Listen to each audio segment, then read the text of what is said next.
I've watched Mark's career evolve as an elected official, and it's impressive. He has lots of legislative experience. I just see in him a quality of human being. He's been the person who's been the moral compass of the school board. Mark is really passionate about things, but he's not overbearing. Mark, to me, is really the antithesis of the politician. He feels like your neighbor. He feels like the guy next door. And that's somebody that I want in City Hall.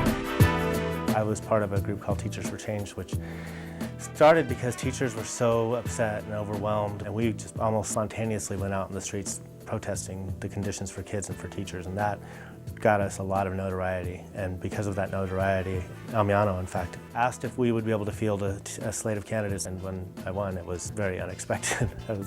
We were all floored. The board had experienced years of division and conflict and infighting, and Mark was tremendous in really bringing a new board together. Mark has been able to build trust with so many different folks, even if they disagree with him.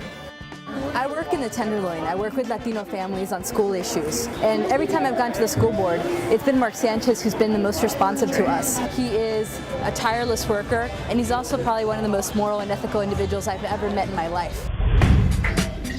Well, we're on Valencia and 21st. This is the grand opening of our office. This is the kickoff. This is a great space for people to come by, check out what our campaign's all about.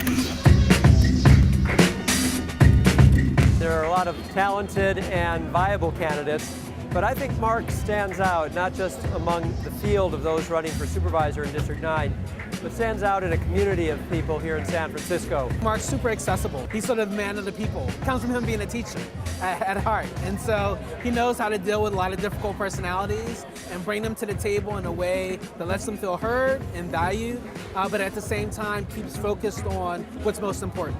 Mark has demonstrated his uncanny ability to get the job done, broker uncommon alliances, and foster, I think, the kind of empowerment that an elected official should.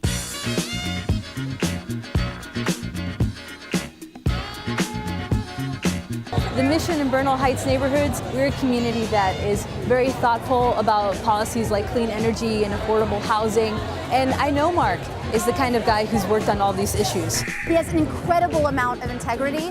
I have seen him put his neck on the line and battle battles that more important people than him have shied away from. He is someone who makes up his own mind and makes up his own mind by following his heart. As a lesbian, to me it's very important that Mark be elected because we need someone like Mark to represent LGBT issues. And I know that Mark will create amazing legislation to support the LGBT community on the Board of Supervisors.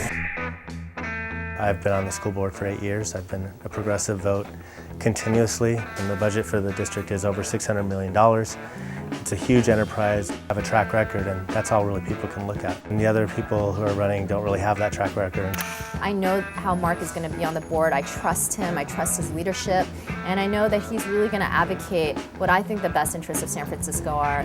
We've worked together in the past. I think he'd be a great addition to the Board of Supervisors, and I know his heart and soul is committed to this neighborhood and to District 9. That's very rare in a politician where you can say, I actually trust that person to do right by me, by the people I care about. We need politicians who are going to listen to us and be accessible and be guided by principle and negotiate, but not compromise the values that are so important to us as a community. I would like to see him, and we'll work very hard to have him as my colleague on the Board of Supervisors. We need somebody that's going to go the extra mile and that's going to be a leader. And that's Mark.